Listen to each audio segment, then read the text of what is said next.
Hammaga assalomu alaykum. Mana bu bizning yangi yashash manzilimiz. Food Apartment deb nomlanadi. Polshaning Goju Wielkopolski shahrida. Bu yerga kelganimizga 2 haftadan oshdi.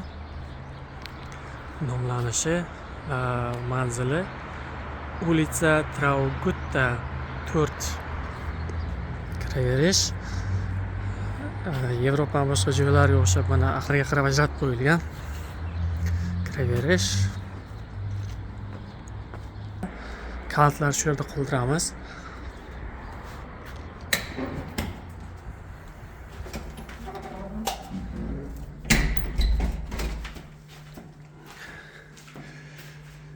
Kiraverishda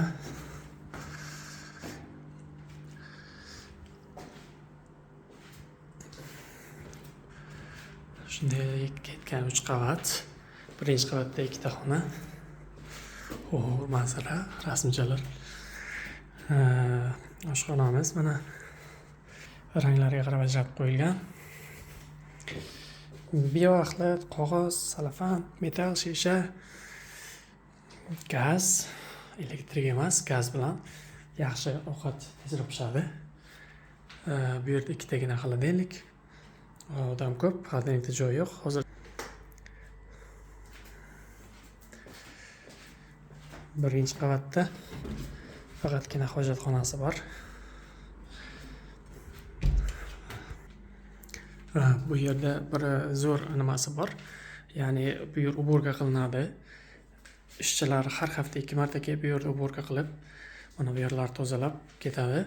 Keyin mana bu idish yuvish, mana bu geli, mana o'tgan safargisidan kamina qolgandi. Kecha shanba kuni kelib almashtirib ketishdi. Gubka, mana bu metal nimasi, feri bipol olib kelinadi. Undan tashqari yana bu yerda mana bunday yoqimli hid. Bu ishlab turibdi. Buni ham ichidan almashtirib turishadi bu ham. Mana bundan qo'yilgan yana yaxshi hid berib turish uchun. Mana bu ham tugab qolyapti. Buni almashtirib ketadi yana. Hojatxonalarda ham xuddi shunday qog'oz, mana bu yerda tugagan ekan, olib tashlabdi. Bu yerda ham bitta bor edi, bu nima qilib turishga, svejitel. Mana bu menga eng ma'qul bo'lgan rakvinalardan biri. Nimaga kelganda katta, bemalol. Mana bunday chiqib turadigan kichkinacha bo'ladi, qo'l yuvishga osonroq qulay. Mana bu ishlatishga qulay. Etajlarda tepaga ko'tariladigan bo'lsak, mana bu narsa zo'r. Shovqin chiqarmaydi. Agar yog'ochda o'zi bo'lganda taplab ketardi. Mana bundan chiqqanda shovqin bo'lib ketmaydi. Keyin eng qizig'i bu yerda Ukrain, Moldovanlar yashaydi. Aksariyat madaniyatiga qo'yil qolaman. Kechqurun kelganda shovqin qilmasdan yurib chiqadi. Mana bu yerda chekish uchun joy qilib qo'yilgan. Balkoncha manzarani tomosha qilib.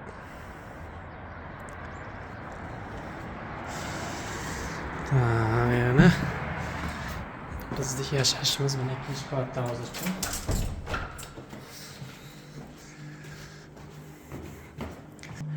Birinchi qavatda 2 ta xona edi. Bu yerda 3 ta xona va mana biz uchun ajratilgan bizning qavatimizdagi hammomcha. Bu yerda ham xuddi shunday holat.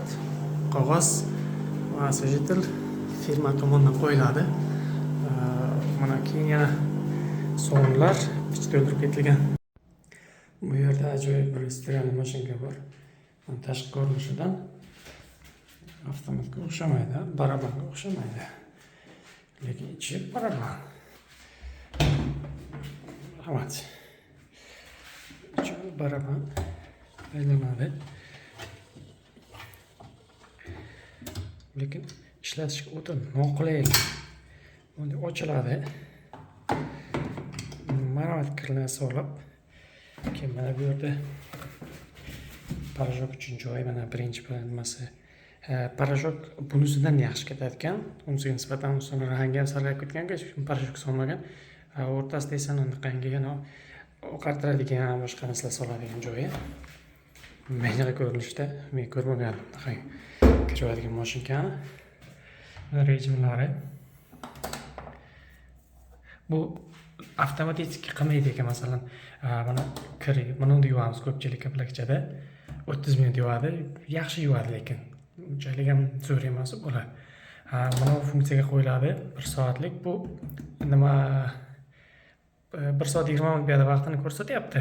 Lekin 2 soatga cho'zilib ketadi. 2 soat 10 minut shunaqa yuvadi. U ko'pchilik sabr chidamaydi.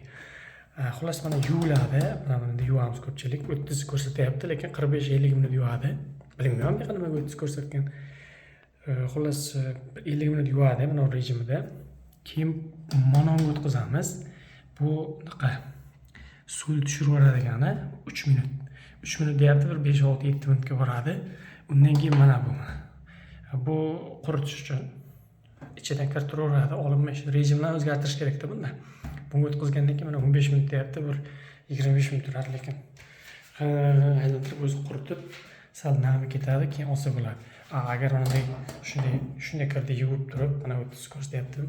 Shuni olsa, shilta shunday suv bilan turgan bo'ladi, ancha-muncha qurimaydi u kir. Mana shu joyi sal nimaroq ekan, vaqt oladi. Ajoyib. Kir yuvyapti, shunaqa qilib tashagan. Xo'p, 3-qavatda yana 3 ta xona bor.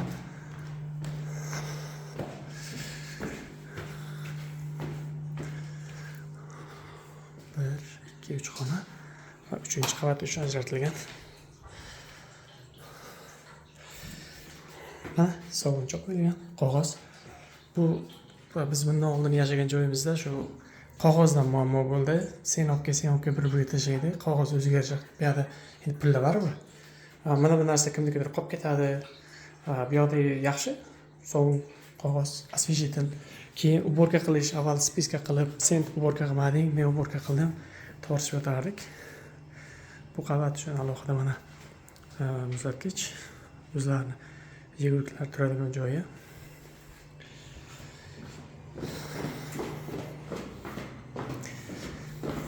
Mana bu shovqin chiqarmasdan yurishga. Bu yerda hamma shu harakat qiladi, mana shundan shovqin chiqarmasdan yurishga. Hozir endi hamma xohlamayapti, hammaga dam. Shuning uchun men bemalol video olyapman. Xonani ko'rsatmoqchi edim. Xona sal tartibsizroq. Hamma yurmaymiz. Xullas bu yerda televizor bor. Televizor bunaqa tuner bilan ko'rsatadi. O'zimizda ham shunaqa bo'lardi-ku. Tekka. Televizor Polsha kanallari, Yevropa kanallari, bu sherigimning sumkalari, o'ziniki, xotinniki, mana bu yerda ammasiniki, ular uyga ketgan, sumkalar qolgan. Jo'nata olmayapti. Gruzin, meni joyim xullas. Narsalar mana yashash sharoit mana shunday ko'rinishda. Va bizda sizning kichkina balkonchamiz bor.